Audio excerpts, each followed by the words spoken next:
we're facing, what we're seeing on the state side, the local communities are facing the same thing. We're looking at declining revenues and increasing costs, and we're here today trying to talk about the best way to get through that. And what I wanted to make sure folks realize is that the governor's proposal is his proposal, but that there are some things in there that may not come to fruition, and that we should plan very carefully moving forward, and look at potentially a 5 to 10% cut in local aid, which is unfortunate, but those are the real numbers we're dealing with. And we have to make sure that local communities have the best, most up-to-date information, so when they do their budgets, which is a little bit earlier than when we do it. Yeah, it's difficult. You're looking at a $3 billion deficit out of $28.2 billion budget, and 55% of that budget is local aid and Medicaid, excuse me. So there are areas that you just can't stay away from when you have to cut that much out. It's going to be a difficult year, but the revenue will turn around and things will come back. We just have to be mindful moving forward that we can't be all things to all people. 5% cut in the Hingham Fire Department represents approximately $219,000, a reduction of 4 people, the closing of a fire station, increased response time, a reduction in training hours for the department, a reduction in the number of fire officers we have,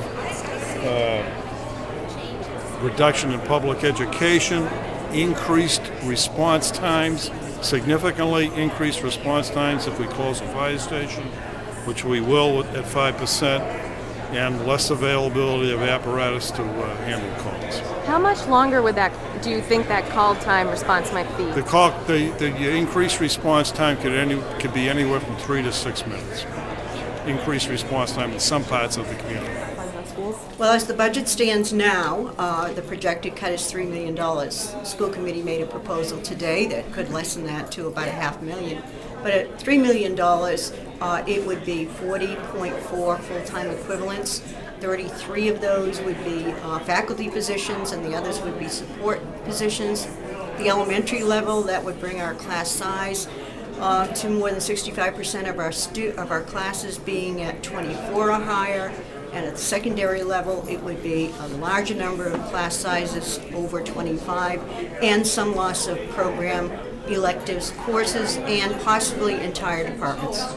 It will undoubtedly leave gaps in our ability to cover what we're now covering in the same time frame. Our responses to calls in this community are below 3 minutes, and many times below 2 minutes. This will have an impact on our ability to continue that level of service. And where the gaps in service will come, it's difficult to say, because there's nothing consistent about the calls for service in our operation. But we had over 5,000 calls on 911 calls last year, and we're only seeing those increasing. We've been increasing approximately 10% in calls for service over the last 5 years. And I thought we had a wonderful discussion today. There were many, many different viewpoints represented and put out there for everybody to listen to. And I think people got information they needed to have. And I'm feeling really optimistic that we're going to arrive on this budget soon.